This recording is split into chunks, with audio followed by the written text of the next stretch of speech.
Senhoras, senhores, jovens, queridos irmãos no ideal espírita, abençoe-nos o Senhor e brinde-nos com a sua paz. O cenário não poderia ser melhor. Era uma noite de setembro em Paris. Ainda o calor deixara as marcas da sua presença.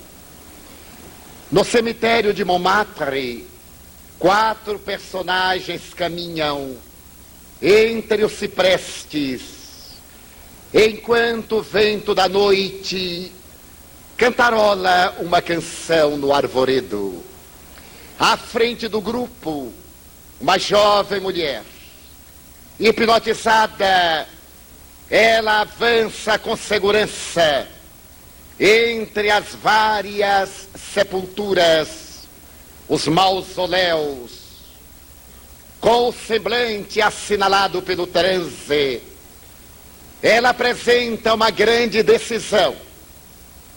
Logo atrás, o seu hipnotizador, o metapsiquista Senhor de Pio, e ladeando a esposa do deputado da cidade de Meuse e o jornalista do Paris Soir, Paulo Neville. Há um silêncio constrangedor no grupo. A jovem senhora avança e, chegando à parte do fundo do cemitério, em um retângulo gradeado, ela é tomada praticamente de um estupor e começa a gritar: o meu corpo está sepultado ali.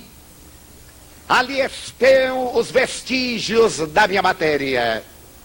Foi ali naquele lado que me inumaram.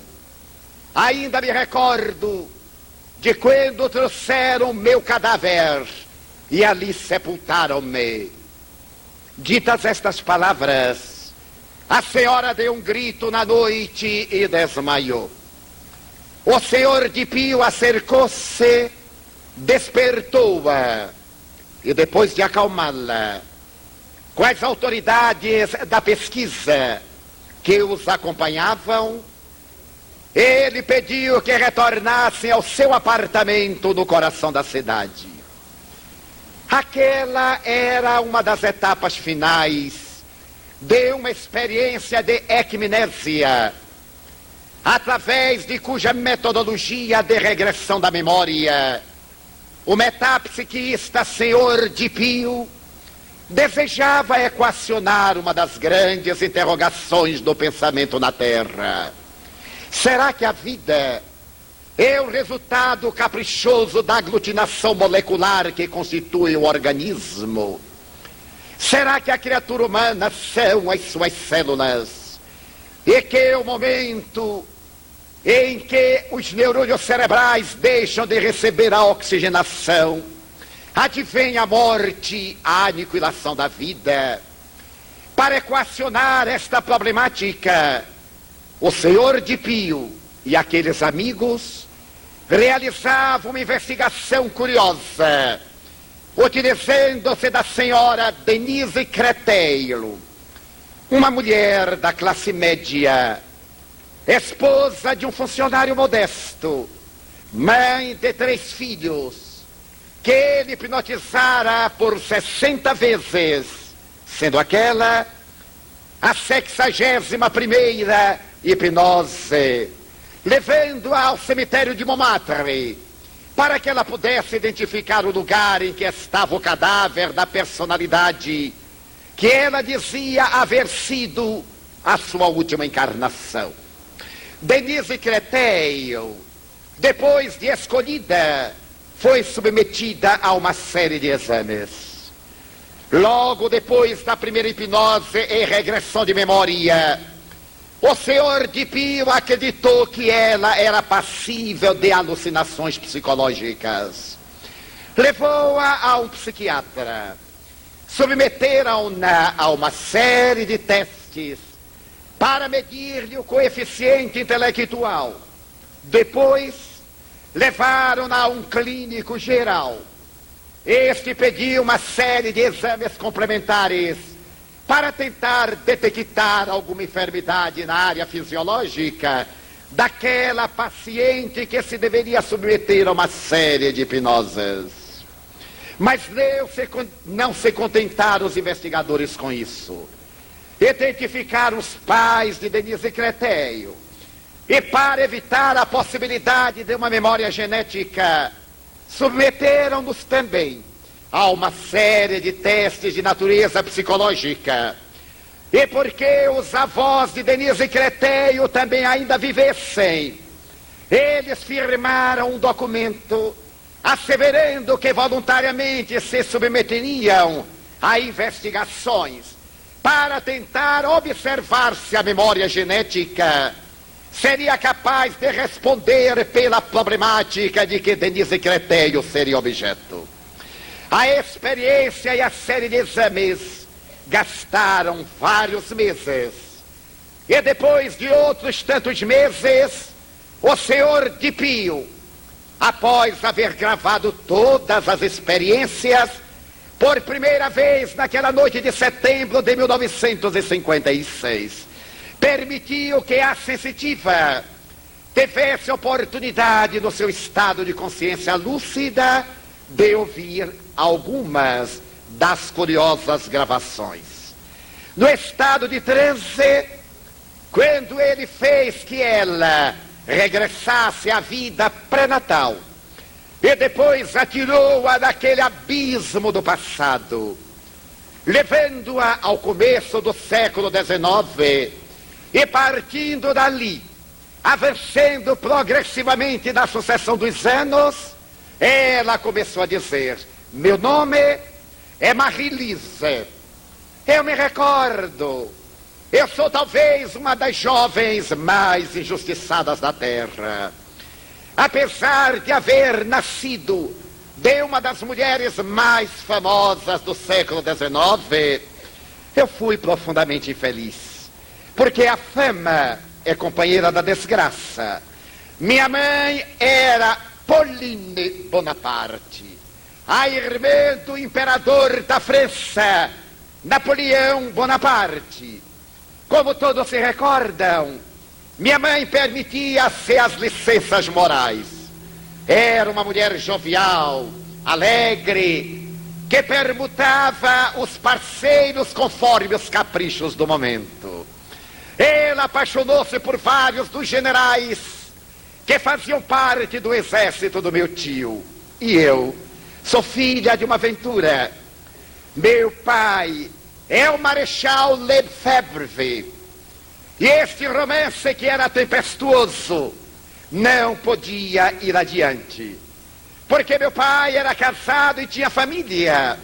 Não obstante, minha mãe apaixonou-se por ele, e ele talvez tenha experimentado o ardor da paixão por essa mulher notável que foi imortalizada no mármore e cuja vida de saúde em Roma fez corar as próprias estátuas. Eu nasci em 1805, e de imediato minha mãe entregou-me a um casal de lenhadores da Normandia para silenciar o meu nascimento. Ela mandava periodicamente uma importância que era aplicada na minha sobrevivência. É claro que todo mundo esperava que eu morresse, mas eu nasci teimosa e disse para mim mesma que não morreria. Então, quando eu completei 7 anos, a minha mãe transferiu-me para a cidade de Épernay. É uma cidade próxima de Paris, na banlieue, a 30 quilômetros aproximadamente da Torre Eiffel. Ali eu fui morar na casa de Madame Sévigné.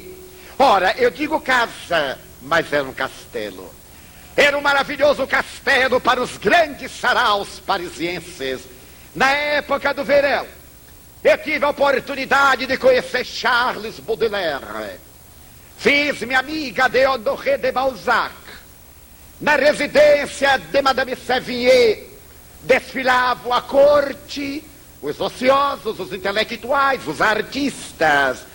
E nos agradáveis meses de verão, quando Paris se torna insuportável de deserto, a cidade de Epernay recebia as personalidades que se recusavam a ir para outro lado e eu vivia muito feliz.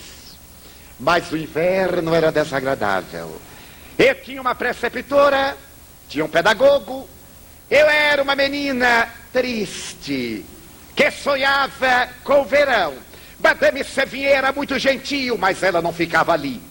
As saias, os serviçais, todos eles eram meus amigos. Quando eu completei 15 anos, eu me apaixonei redondamente por um general de meu tio. Dessas paixões juvenis.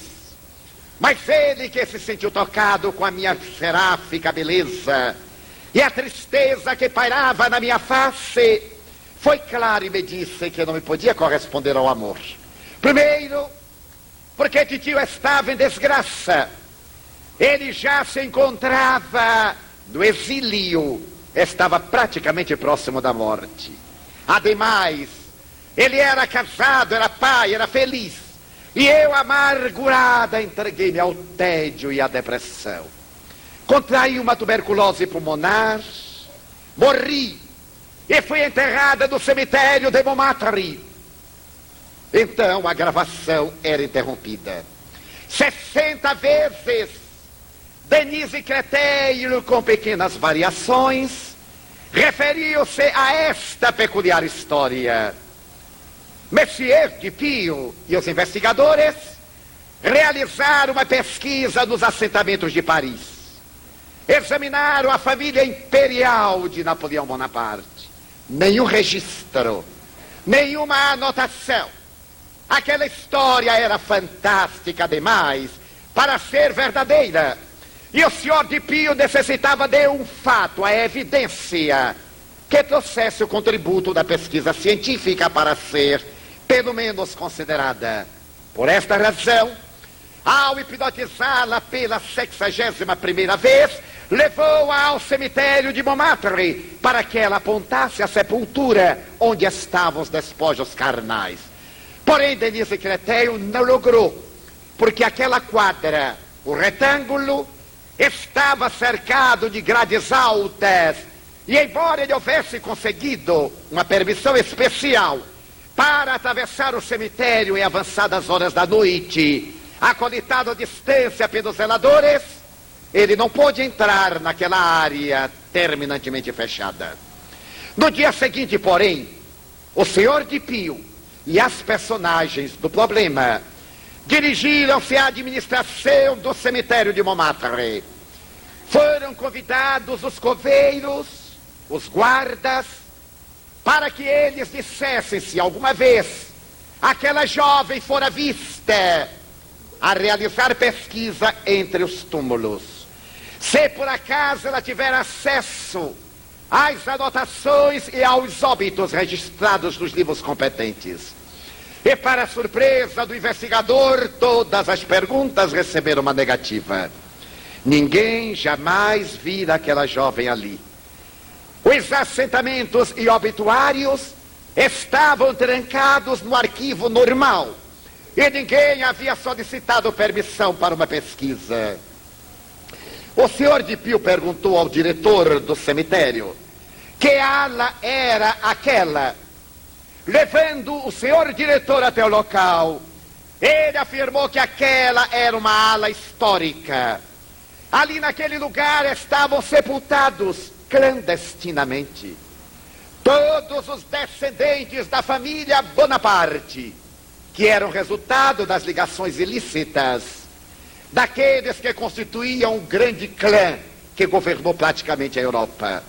Para evitar escândalo, Napoleão mandara reservar uma ala para sepultar os membros da família que não tinham registro legal, nem faziam parte oficial dos seus descendentes.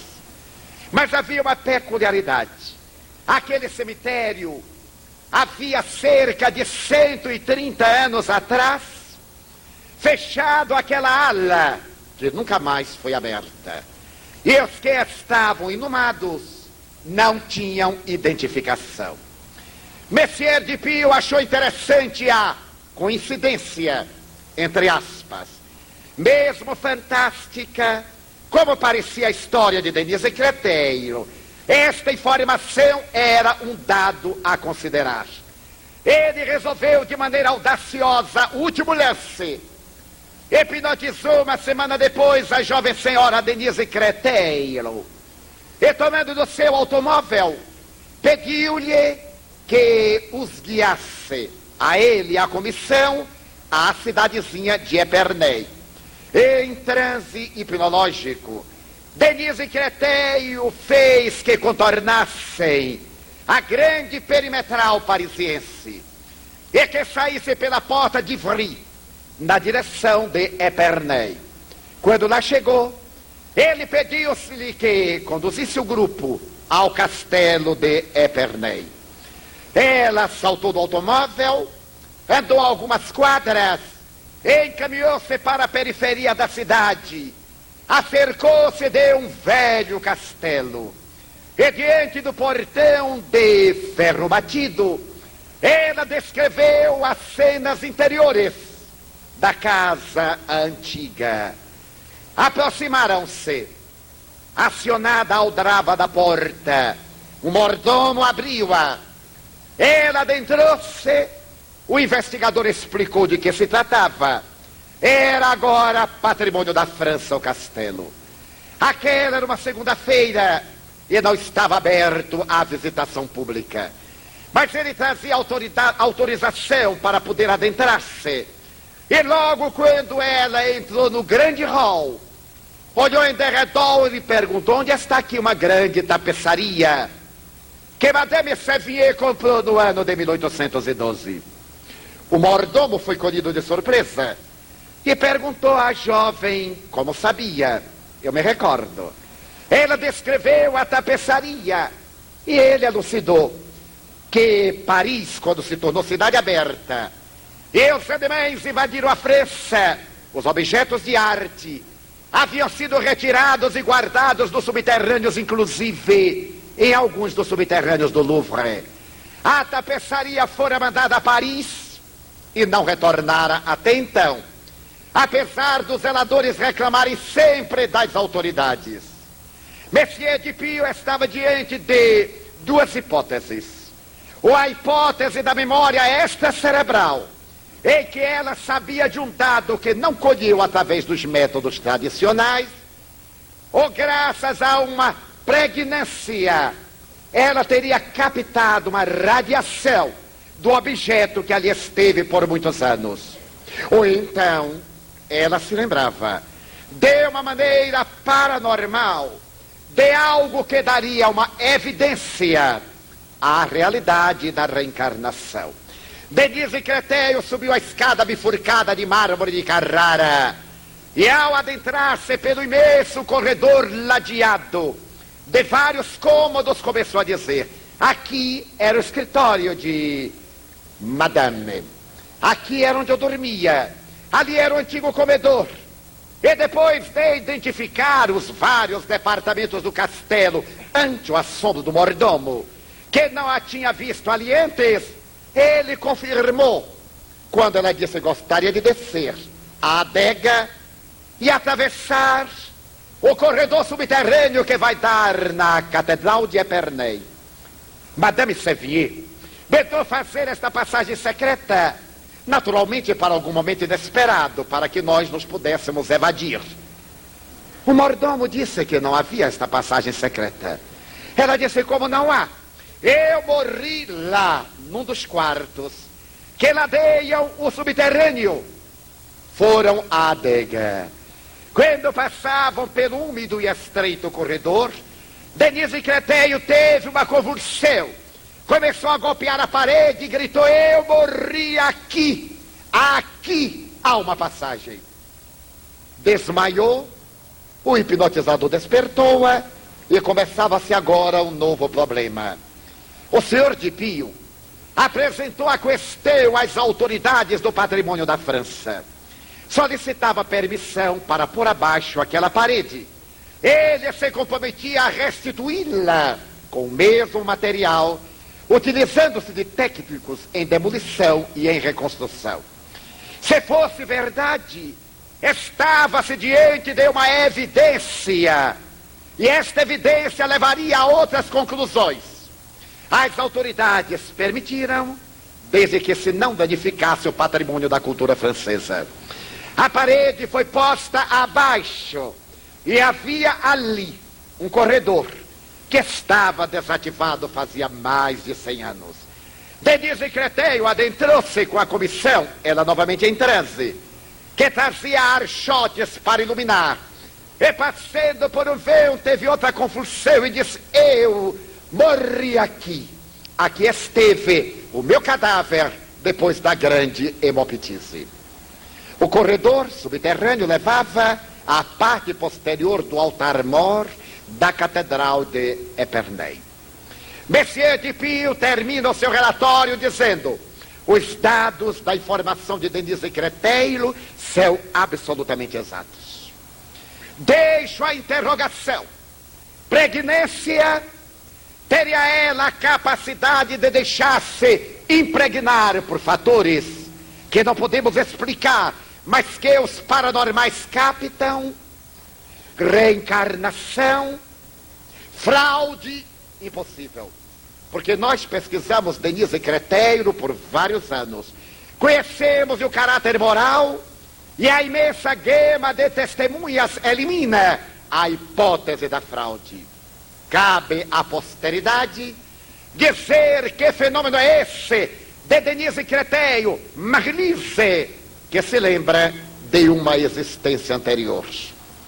Analisando esses fenômenos admiráveis da memória que desperta sob ação regressiva na hipnose, ou da memória que se recorda espontaneamente de fatos que jaziam adormecidos, o então psicólogo, mais tarde parapsicólogo Ramendra Nath Banerjee, do Instituto de Pesquisas de Jaipur, em Rajasthan, na Índia, apresenta à psicologia contemporânea uma proposta de certo modo surpreendente.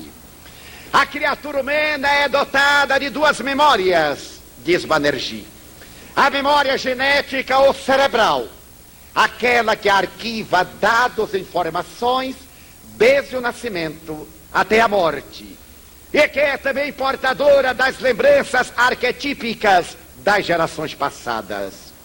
E uma memória que não é cerebral, é uma memória extrafísica, graças à qual o ser sabe aquilo que ele não aprendeu.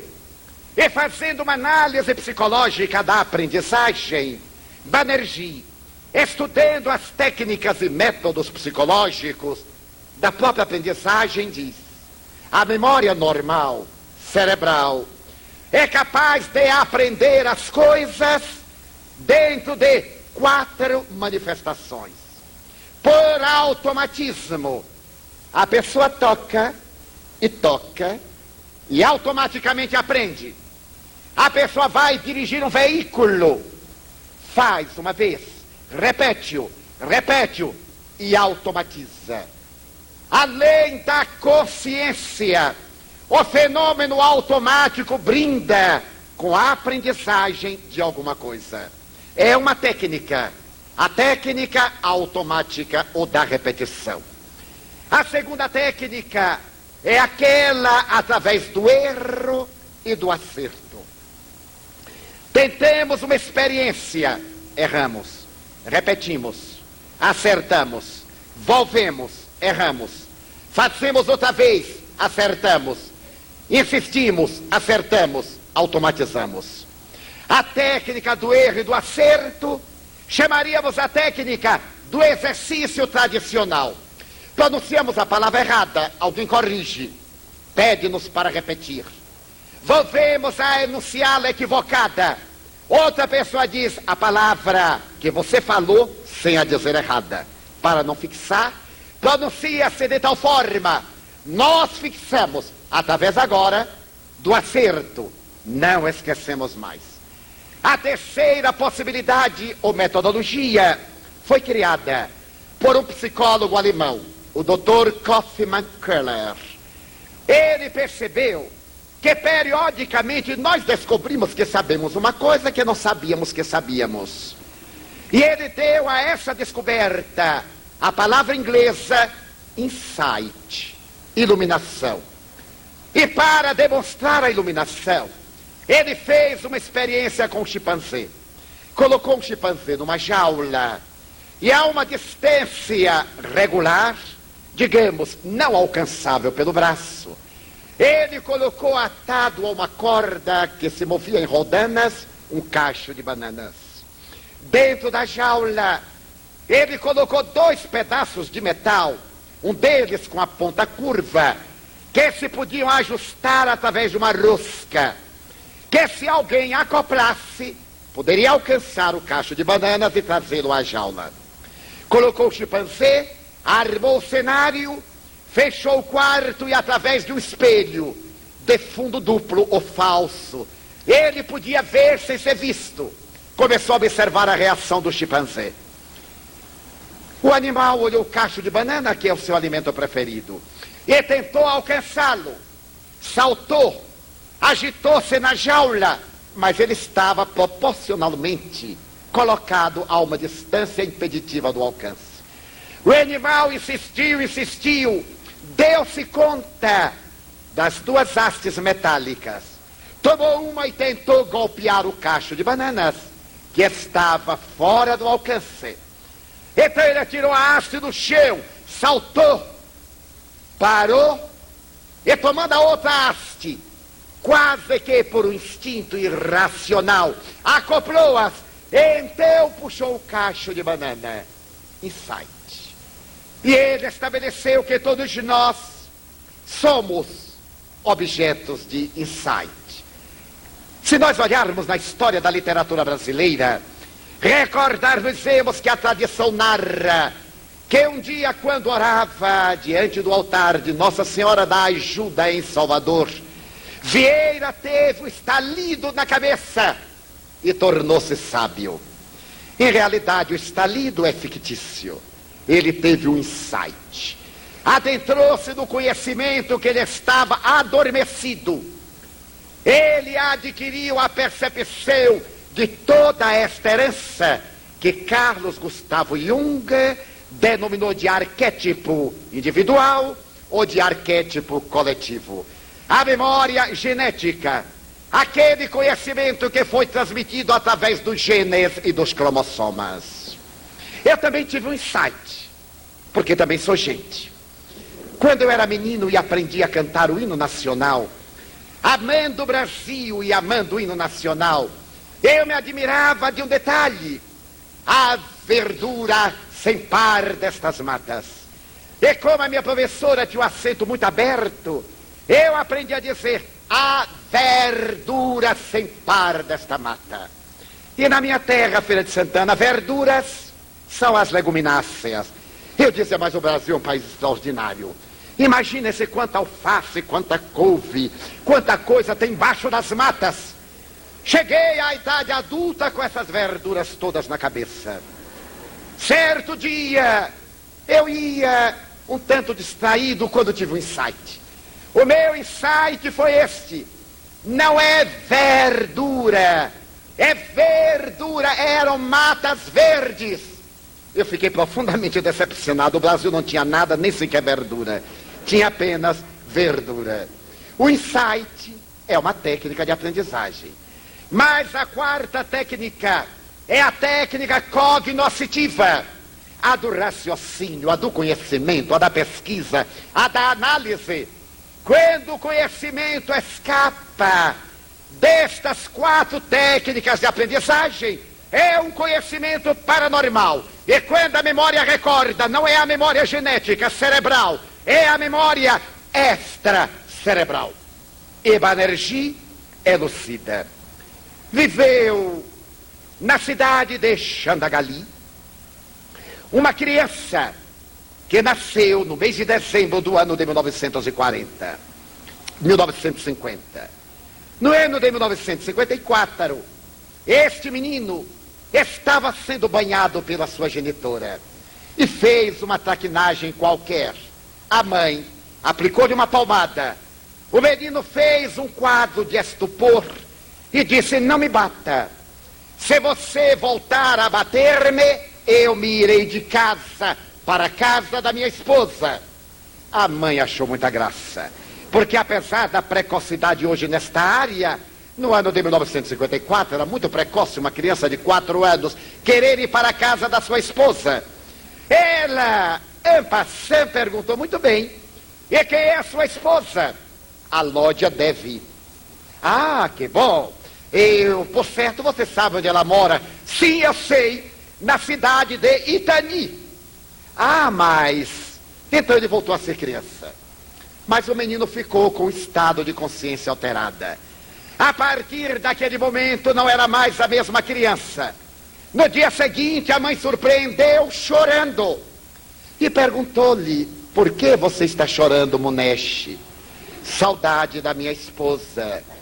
Mas meu filho, você tem apenas 4 anos, mas eu tenho uma esposa que se chama Alódia Devi. A mãe achou aquilo curiosíssimo, porque ela era de cultura não reencarnacionista. Obedecendo à tradição do Corão, ela não aceitava nem a sua família a reencarnação, mesmo popular na Índia.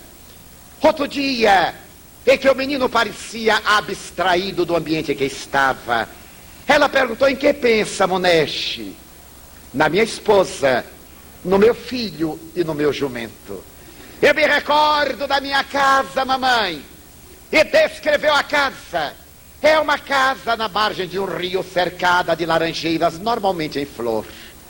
É uma casa branca.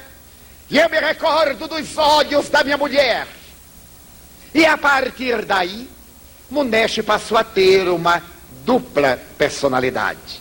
Era criança normal de 4 anos e subitamente era uma criança que dizia umas coisas estranhas, que assumia uma personalidade que não condizia com a sua idade físico-mental. A mãe levou a criança ao médico e ele constatou uma alteração nervosa no comportamento do menino, dando-lhe calmantes. Porém, Muneshi não mais voltaria àquele estado que antecedeu ao banho. A mãe preocupada, as mulheres são assim, se preocupam muito, não aguentando guardar aquele segredo, porque mulher não guarda segredo, nem homem. A função do segredo é a gente contar ao melhor amigo, para que ele conte ao melhor amigo, e esse conte ao outro amigo. Ela contou à amiga e disse: por Deus, é segredo. Nós somos adeptos de Maomé, e eu não desejo uma situação religiosa desagradável para nós. E a vizinha lhe disse: esteja tranquila, eu sou um túmulo aberto. E naturalmente ela também tinha uma amiga que aguenta guardar segredo. Contou a sua amiga, que contou a outra, e à tarde a cidade inteira sabia.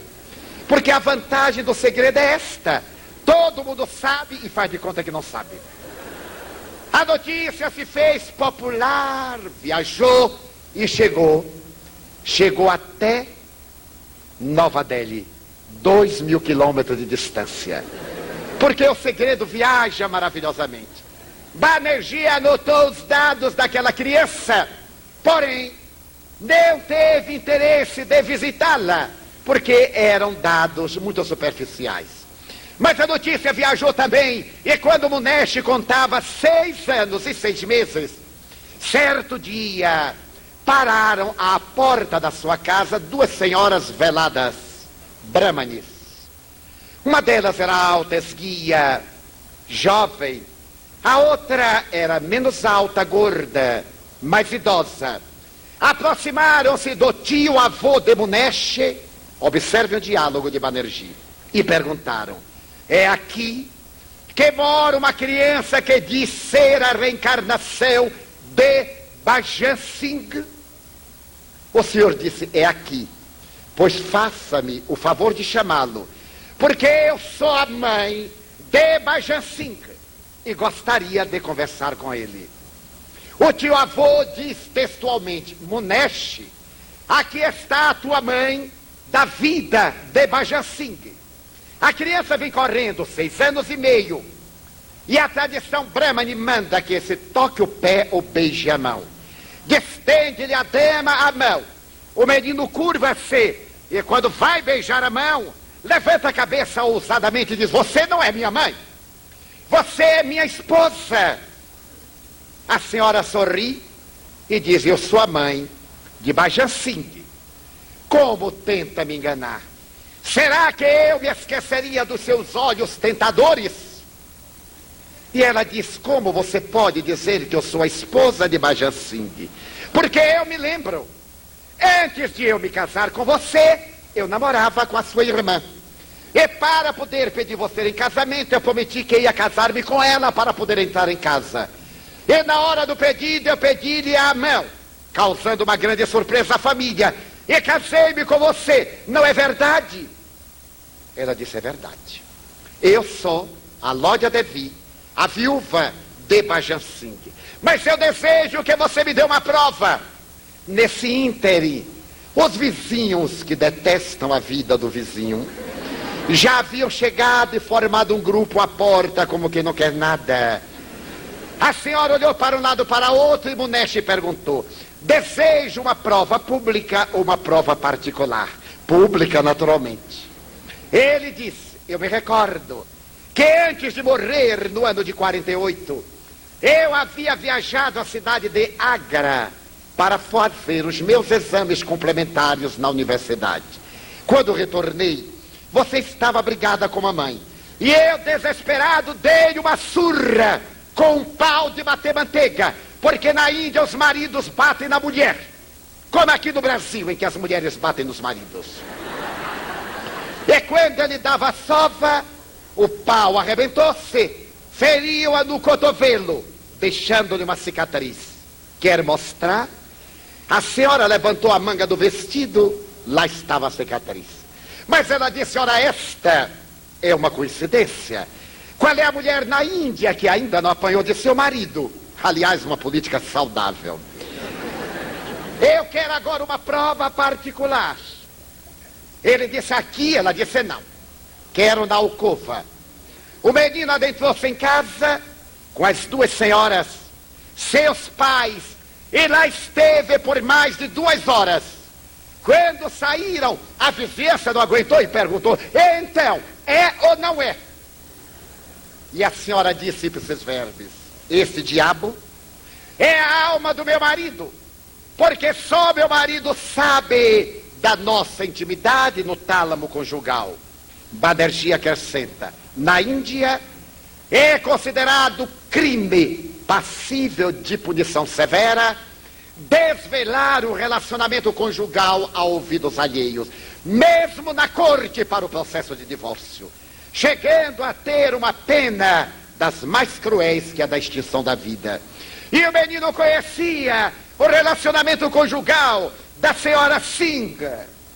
Ela saiu agora desolada, saiu feliz e desapareceu. Foi quando Banerjee, cientificado desse detalhe significativo, veio de Nova Delhi, entrevistou o menino, gravou a época, fez o filme, gravou em fita magnética e resolveu um desafio. Propôs à família levá-lo a Itani, a 400 quilômetros no alto das montanhas. A família aceitou o desafio. Banerjee, os pais e a criança dirigiram-se de automóvel a Itani. No dia seguinte, estando na cidade, Banerjee pediu ao menino para que provasse que ele havia vivido ali. E ele disse: eu me lembro que naquela casa morava o senhor fulano de tal. Eu me recordo que esta é a rua X, aquela é a Y. E começou a contar fatos pitorescos. Convidadas algumas autoridades locais, as autoridades riam e diziam: este menino faz nos lembrar o senhor Bhajan-Singh, que era da nossa comunidade e contava estas mesmas histórias. Ele morreu vitimado pelas febres no ano de 1950, no mês de janeiro, conforme o menino narrara a Banerjee na entrevista que tivera. Banerjee ainda desejava de uma evidência que eliminasse qualquer hipótese de pregnância de telepatia, de hiperestesia indireta do inconsciente, perguntou ao menino se ele era capaz de identificar a sua casa. Como não? Vamos lá. E saíram com uma comissão, os recém-chegados e pessoas locais. Ele foi até uma casa à beira de um rio, empurrou a porta e, ao adentrar-se, começou a reclamar. Que horror! Que fizeram com a minha casa? Os residentes vieram à sala e reclamaram da invasão de domicílio. Banerjee explicou que era uma experiência científica. E o menino disse: por que pintaram com esta cor berrante a minha sala alvinitente? E o homem disse: bem, é que nós compramos esta casa há 7 anos atrás, na mão da viúva Alódia Devi, que, desgostosa com a morte repentina por febres do seu marido, transferiu-se para uma cidade aqui próxima. E como eu estava noivo e me ia casar, a minha esposa, que detesta esta coloração esmaecida, pediu-me para colocar a cor do seu sari, amarelo, e eu pintei a casa. Ele disse: muito bem. Ali, antes de morrer, eu havia deixado uma cantoneira com a deusa Shiva e com algumas moedas de ouro. A minha esposa estava grávida e eu prometi que daria uma grande oferta à deusa se o parto fosse normal. Deixei 9 moedas de ouro. O homem disse: está explicado. Quando eu comprei a casa, eu não sou adorador de Shiva. Derrubei a estátua. Quando ela caiu, estava recheada de ouro. Hoje eu até sou devoto de Shiva, para ver se ela me manda mais alguma moeda. E eu nunca entendi o fato. Banerjee levou à cidade em que residia a viúva, confirmou, e ao terminar a pesquisa, ele faz uma série de análise de várias hipóteses para concluir: só a reencarnação para explicar o caso de Munesh Bhajan Singh, cuja memória não é cerebral, é extracerebral. Ademais, Banerjee já havia pesquisado à época 116 casos de crianças que se recordavam de que haviam vivido antes. E ao morrer, ele tinha um fichário de mais de 1000 crianças que, direta ou indiretamente, ele havia pesquisado no Nepal, na Malásia, na Índia, no Paquistão, na América, no Canadá. E ele disse que a reencarnação é uma lei da vida. Banerjee não era espírita, nem espiritualista.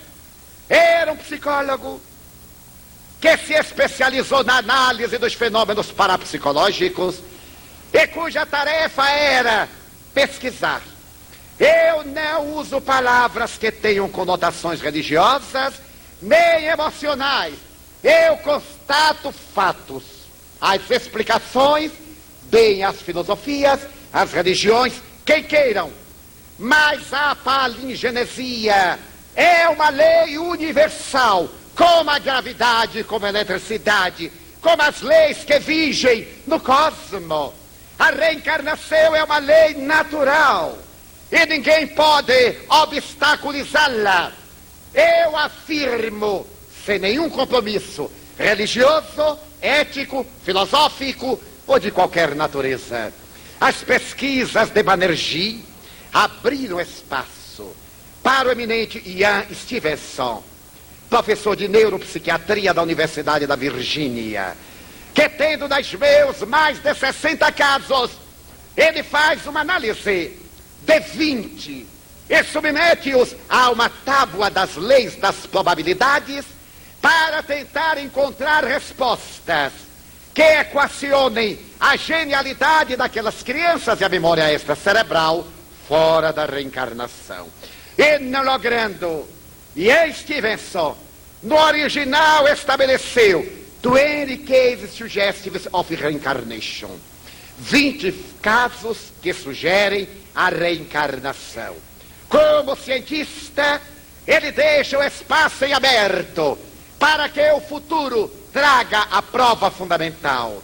Mas ao lado dessas experiências notáveis, desde o ano de 1885, na cidade de Barcelona, um eminente investigador deu início às regressões de memória, realizando a tentativa de descobrir se a vida existe antes da concepção fetal.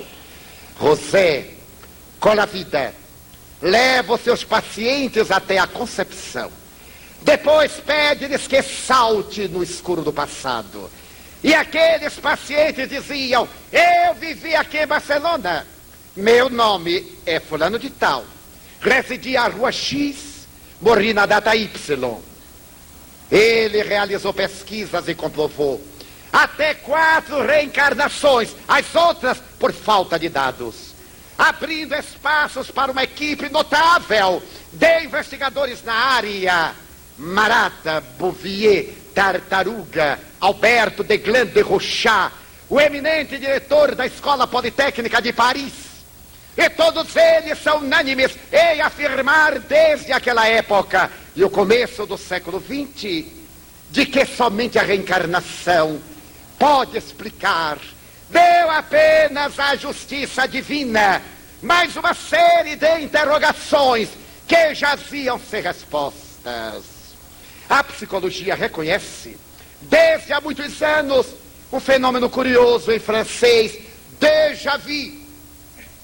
Certo dia chegamos a um lugar e temos a impressão de que o lugar nos é familiar. Outras vezes encontramos alguém e temos a impressão de que já conhecemos aquele alguém. Contam-nos um fato clássico e nós terminamos o fato e damos-nos conta que nos não recordávamos porque nunca havíamos lido este fato. Todas estas experiências foram aglutinadas no fenômeno psicológico déjà vu. Essa tentação do já visto, já ouvido, já sentido iria colaborar para interpretar outro grande enigma na área da psicologia: a simpatia e a antipatia. Por que pessoas há que nos são tão simpáticas, na razão direta em que outras nos são tão antipáticas? Olhemos uma pessoa e gostamos ou não gostamos. A fisiologia diz que é uma reação sanguínea. O organismo recebe na corrente sanguínea uma descarga de adrenalina. Mas isto é efeito, não é causa. A emoção do contato psicológico faz que a adrenalina seja projetada na corrente sanguínea e se tenha a reação. Porém, a emoção é que gera a sensação, e não esta produzindo aquela. Daí a simpatia e a antipatia, que foi estudada por Pierre Janet, encontra a resposta na reencarnação. Porque pais odeiam filhos, a recíproca é verdadeira. Nubentes que se amam, repentinamente algum fator desencadeia algo adormecido no inconsciente e a pessoa é tomada de um horror, de uma estranheza, de uma ira, chegando aos uxoricídios. A reencarnação demonstra que a nossa existência corporal não é a única no mecanismo infinito da nossa vida. Jesus o disse no Evangelho. A colocação está disfarçada pela tradução maliciosa, que colocou a palavra de ressurreição com duplo sentido. Ressurreição que no Evangelho quer significar duas coisas distintas, para negarem a palavra exata, reencarnação. Todos nós que o lemos ou ouvimos alguma vez, recordemos-nos da ressurreição dos mortos. O retorno dos mortos à vida. O retorno que é a ressurreição. Retornar da sepultura. E a ressurreição da carne, que é reencarnar. Esse detalhe está especificado no diálogo de Jesus com Nicodemos.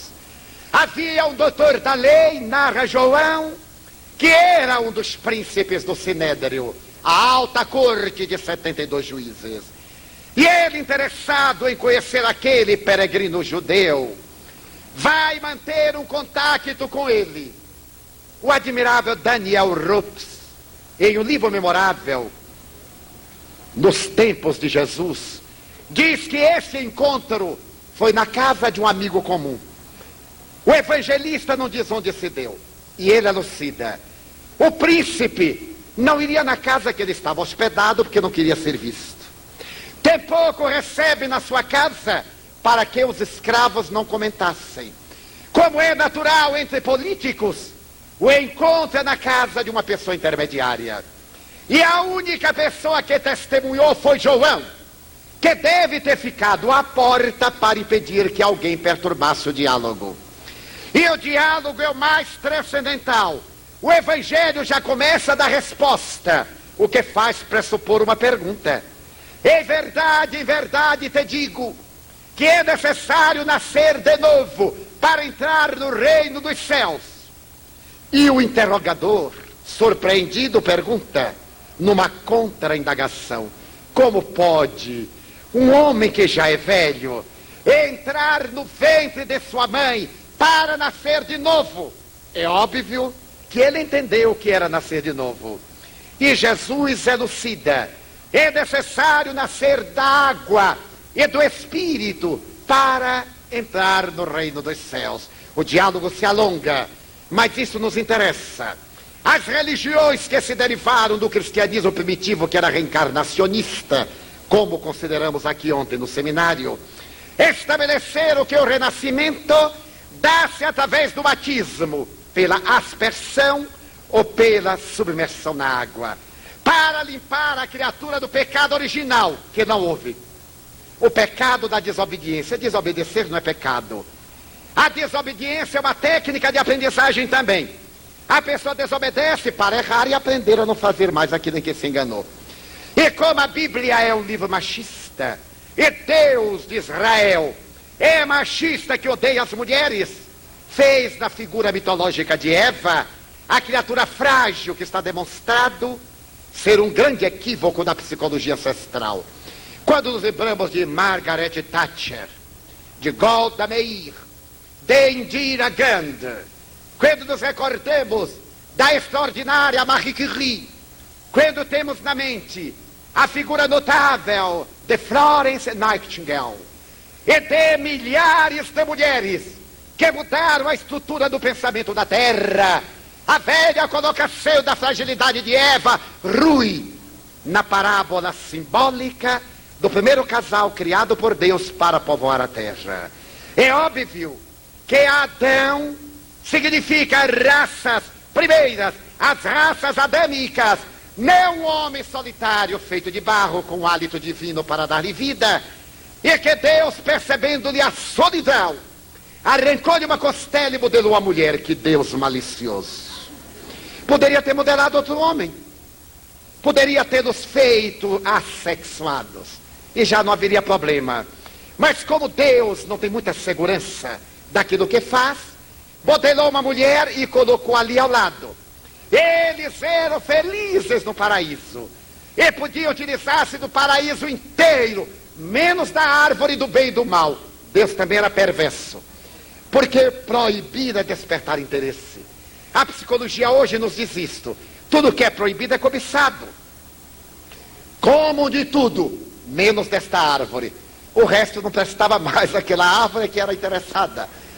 E então o demônio tomou aspecto de uma cobra e não de um cobro, e tentou Eva, que era fraca, fazendo que ela comesse da maçã da tentação. Eles descobriram-se desnudos e adquiriram a malícia e foram expulsos do paraíso.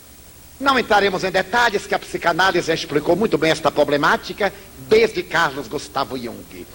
É óbvio que se trata de uma figuração oriental, como todas as mitologias religiosas do passado no Oriente, mas para limpar do pecado original. E eu me pergunto, e os esquimós que não são batizados? E os povos da África, as tribos primitivas? Diz os teólogos que o sacrifício da cruz livrou-os do pecado, mas a nós não. Nós necessitamos de limparmos-nos do pecado. Até aí muito bem. Mas que seria a água, a limpeza batismal? E que Jesus submeteu-se ao batismo, porque ele também tinha o pecado, apesar de dizerem que Maria fora concebida sem pecado. Mas ele se batizou para tirar o pecado. Quando em realidade ele diz a João, quando João o vê, e ele desce a Betabara, a casa da passagem, para batizar-se, João diz, batiza-me tu. Não, faz-o tu, para que se cumpra aquilo que está escrito. Porque estava escrito que o Messias deveria ser banhado nas águas sagradas do Jordão. Outra lenda, todos os rios do Oriente onde a água é escassa são sagrados, como a terra é sagrada onde não se pode colocar calçados de peles de animais, tem-se que estar de pés descalços. Uma outra tradição mitológica, então Jesus foi batizado, mas disse João, eu batizo com água, aquele que vem após mim batizará com o fogo do Espírito Santo, a transformação moral. Se nós analisarmos a resposta de Jesus, teremos duas vertentes de lógica reencarnacionista. A primeira é a tradição do processo da evolução da matéria. Para Tales de Mileto, 600 anos antes de Jesus, a matéria se derivou da água. E na Bíblia está explícito. No começo era Deus, e o Espírito de Deus vagava sobre as águas. Só haviam águas. Então Deus disse, saiam das águas as terras. E o hebreu sempre considerou que tudo que havia na terra se originou das águas. A matéria era um fenômeno das águas. Nascer da água é ter um corpo novo. Mas se nós examinarmos à luz da embriologia, da embriogenia, ciências contemporâneas, nascer da água é assumir um novo corpo. Porque o primeiro momento da vida é o espermatozoide fecundando o óvulo nidado. Uma gota d'água percorrendo a trompa de Falópio para fecundar uma gota d'água gelatinosa envolta por uma película nidada. E quem resgatar a dívida, feitio por feitio. Não necessitaríamos de tanta elucidação se olharmos na terra a paisagem da justiça divina. Quando se diz que Deus é amor, no entanto permite que nasça uma criança idética. Por quê? A quem ele está punindo? A mãe. Mas a mãe, coitada, é um ser infeliz. Ao conceber a criança e estando contaminada pela AIDS, ela sequer tinha a ideia da sua e da tragédia da sociedade. Quando nasceu a criança, ela se evadiu e deixou-a na maternidade. Então ela não está sendo punida. Seu sentimento de amor e sua consciência são primários. Está punindo a criança, por quê? Segundo a tradição da existência única, o espírito foi criado naquela hora. Por que está sofrendo? A reencarnação vem em socorro da interrogação. É que esta não é a existência única.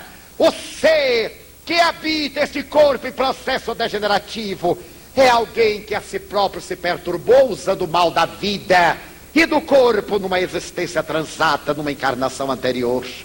Quando olhamos a diferença cultural dos povos, as supercivilizações europeias e americano do norte e o barbarismo da Nova Guiné, o homem está se alimentando de carne crua, porque só há pouco descobriu fogo. E vemos o astronauta, guiado pela cibernética, sair da Terra e uma bólide espacial sair do sistema para interrogar outros ninhos além da nossa galáxia, ou na nossa galáxia no outro sistema. Nós perguntamos, foi o mesmo Deus que fez este biótipo extraordinário e aquele ser primitivo que vive da caça, da selvageria, da antropofagia, que ainda faz sacrifícios humanos? Porque nós, dotados da inteligência, e eles, daquele supremo abandono, terão eles o mesmo nível de consciência que nós outros? Quando morrerem, para onde irão? Para o céu? Não merecem.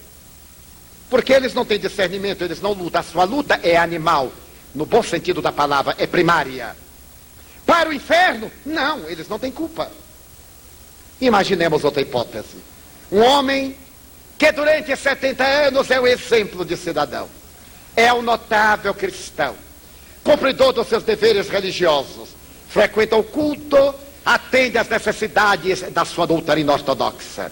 A partir dos 70 anos, ele passa a ter uma degenerescência cerebral, um problema de natureza psiquiátrica, sem dar-se conta. Vem-lhe uma arteriosclerose senil ou natural, e ele muda de comportamento, torna-se agressivo, blasfema, abandona a religião, torna-se mal da família, renega a fé pelos códigos escriturísticos dessas doutrinas. Se ele morre assim, morre fora da graça, vai para o inferno. Um outro, 70 anos, é mau, impiedoso, perverso, avaro, sensual, pusilânime. Aos 70 anos enferma e arrepende-se da sua vida. Está a morrer no momento terminal. Chega a determinado religioso e lhe propõe: aceita Jesus como seu salvador. Ele não pode falar e diz: dê uma senha, pestaneje. Ele pestaneja. Quem é que não aceita nesta hora? Vem outro religioso, sem crítica, é uma análise filosófica, e diz: e se você aceitar a Eucaristia, arrependendo-se dos seus pecados, está perdoado de todos os crimes, perdão pleno. E a pessoa arrepende-se honestamente. Deflorou jovens e relegou-as ao bordel. Foi um criminoso consciente. Denigriu famílias, explorou, furtou e roubou. Arrepende-se, morre, vai para o céu. Onde a justiça?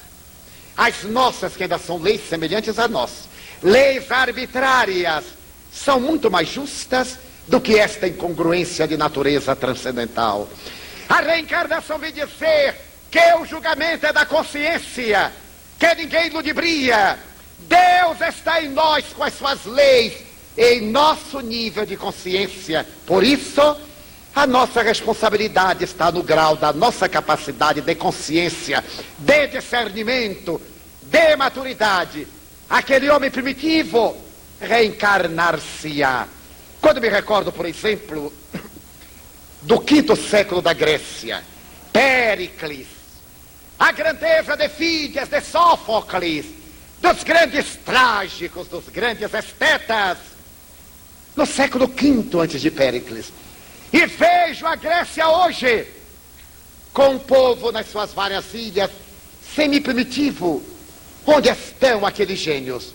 Quando me recordo das grandes dinastias egípcias, Tutankhamon, Mer-Nefertari, Ramsés II, os construtores da Esfinge, das pirâmides de Quéops, Quéfres, Miquerinos, o Vale dos Reis, a opulência daquele povo, e o egípcio hoje em uma faixa de terceiro mundo cultural. Por quê? Como pode a raça ter degenerado e a inteligência ter desaparecido? Porque aquela coorte de espíritos neoterrestres que vieram de um outro planeta, não necessariamente do nosso sistema, mas de uma outra área de inteligência, e que mergulharam na Terra para nos promover a cultura, aqui estiveram como pedagogos e voltaram para que nós evoluíssemos. A reencarnação balsamiza a dor da saudade, preenche as incógnitas.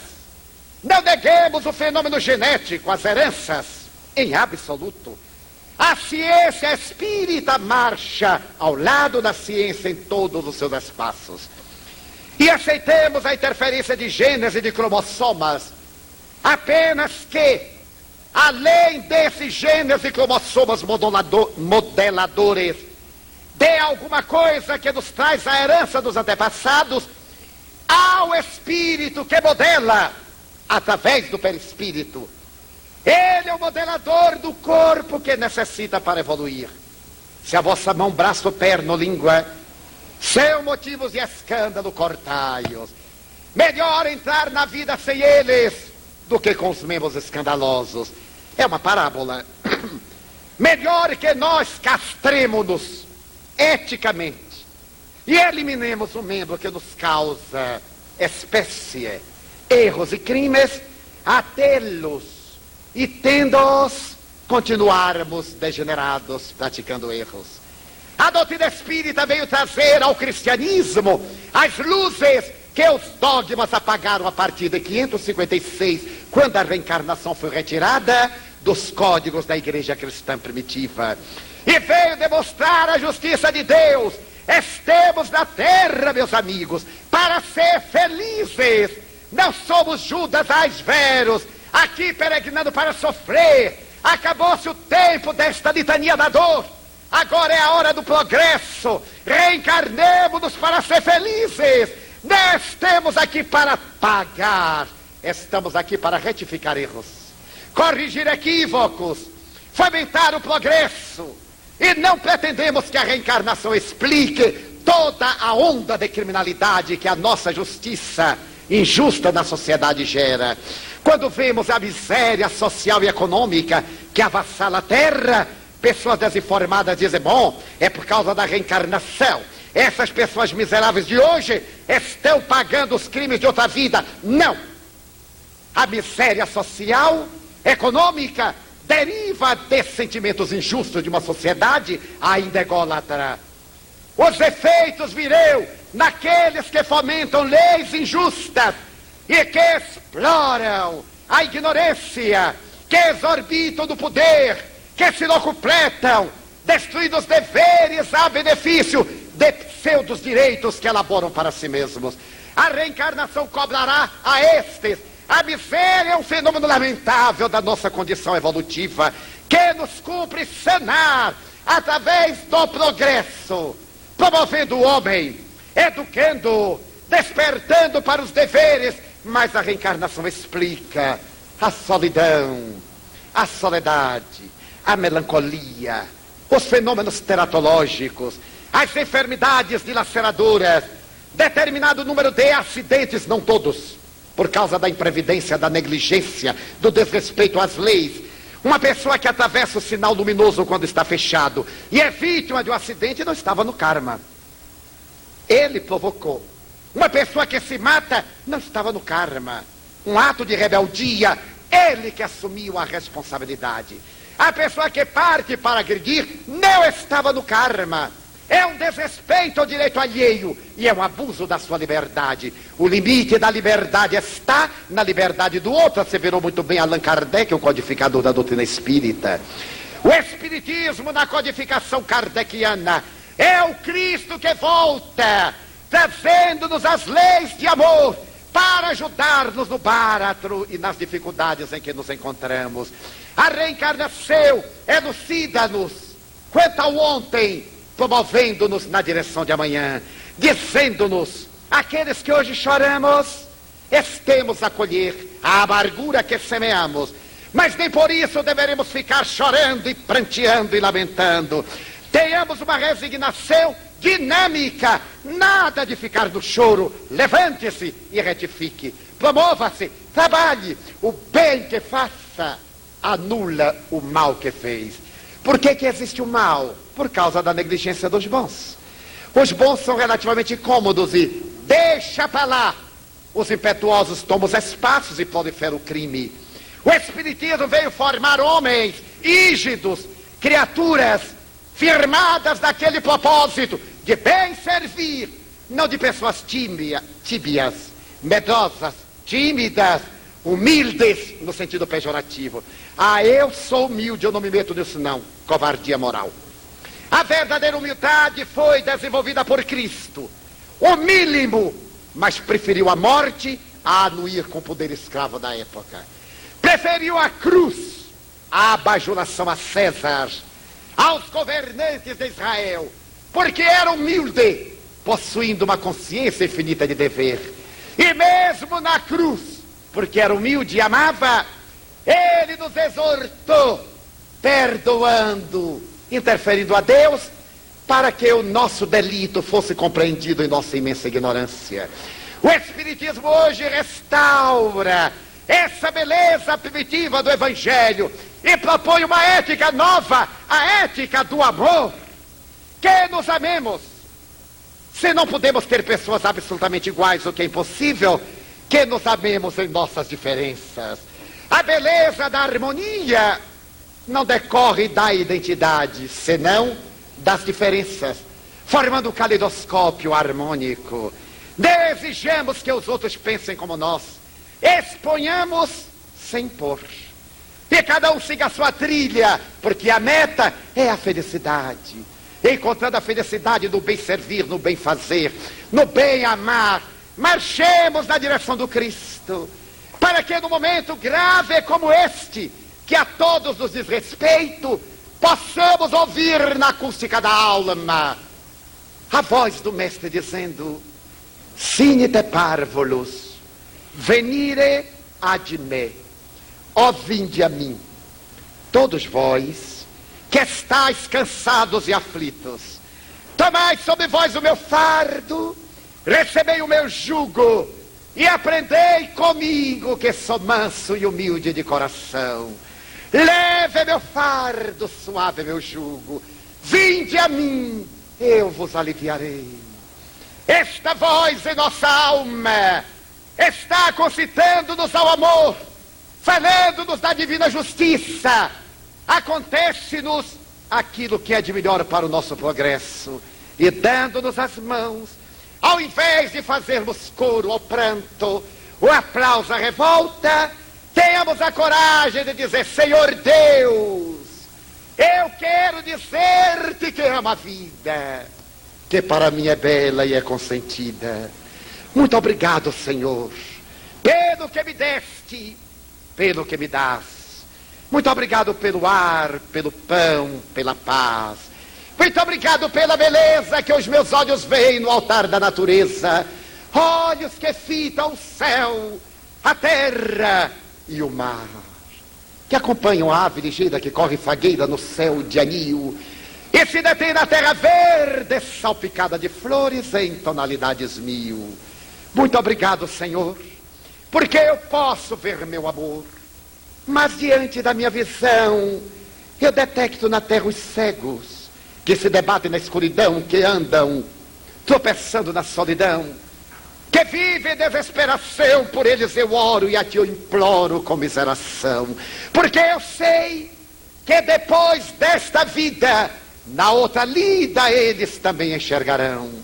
Muito obrigado pelos ouvidos meus, que me foram dados por Deus, ouvidos que ouvem o tamborilar da chuva no telheiro, a melodia do vento nos ramos do salgueiro, as lágrimas que vertem nos olhos do mundo inteiro, a voz melodiosa que enora do boiadeiro, a música do povo que desce do morro na praça a cantar, a melodia dos imortais que a gente ouve uma vez e não esquece nunca mais, a voz que preenche nas almas aturdidas o vento que passa dos ramos do ormeiro e as lágrimas do mundo inteiro. Pela minha faculdade de ouvir, pelos surdos eu me ponho a pedir. Eu sei que depois desta prova, na vida nova, eles voltarão a ouvir. Muito obrigado pela minha voz, mas também pela sua voz, pela voz que ama, que canta, que declama, que ensina, que alfabetiza, que ilumina, que trauteia uma canção, e que o teu nome profere com sentida emoção. Diante da minha melodia, eu te quero rogar pelos que sofrem, os que vivem na afasia, os que não cantam de noite, os que não falam de dia. Eu oro por eles, porque eu sei que depois desta prova, na vida nova eles cantarão. Obrigado pelas minhas mãos, mas também pelas mãos que aram, que semeiam, que agasalham, mãos do amor, mãos de ternura, mãos que libertam da amargura, mãos da caridade e da solidariedade, meus que apertam mãos, meus dos adeuses, que limpam feridas, que enxugam lágrimas e dores das vidas, pelas mãos de sinfonias, pelas mãos de poesias, de psicografias, pelas mãos de cirurgias, pelas mãos que atendem a velhice, o sofrimento, a dor, pelas mãos que no seio embalam o corpo de um filho alheio sem receio, e pelos pés que me levam a andar sem reclamar. Muito obrigado, Senhor, porque eu me posso movimentar. Diante do meu corpo perfeito eu te quero louvar, Porque eu vejo na terra infelizes, amputados, aleijados, deformados, marcados, paralisados, e eu posso bailar. Oro por eles. Eu sei que na outra reencarnação, depois desta expiação, eles também correrão. Muito obrigado, por fim, pelo meu lar. É tão maravilhoso ter um lar. Não é importante se este lar é uma mansão, ou uma favela, uma tapera, um ninho, uma casa no caminho, um gravato de Douro, um bangalô, um apartamento duplex, seja lá o que for. Mas que dentro dele exista a figura do amor. Do amor de mãe, ou de pai, de esposa, ou de marido, de filho, ou de irmão. A presença de um amigo. Alguém que nos dê a mão. Pelo menos a companhia de um cão, porque é muito triste viver na solidão. Mas se eu a ninguém tiver para me amar, nem um teto para me agasalhar, ou uma cama para me deitar, se eu a ninguém tiver, nem aí eu me desesperarei, nem reclamarei, porque eu te tenho a ti, e te quero dizer, obrigado, Senhor, porque eu nasci. Muito obrigado, porque eu creio em ti. Pelo teu amor, obrigado, Senhor. Muito obrigado, senhores.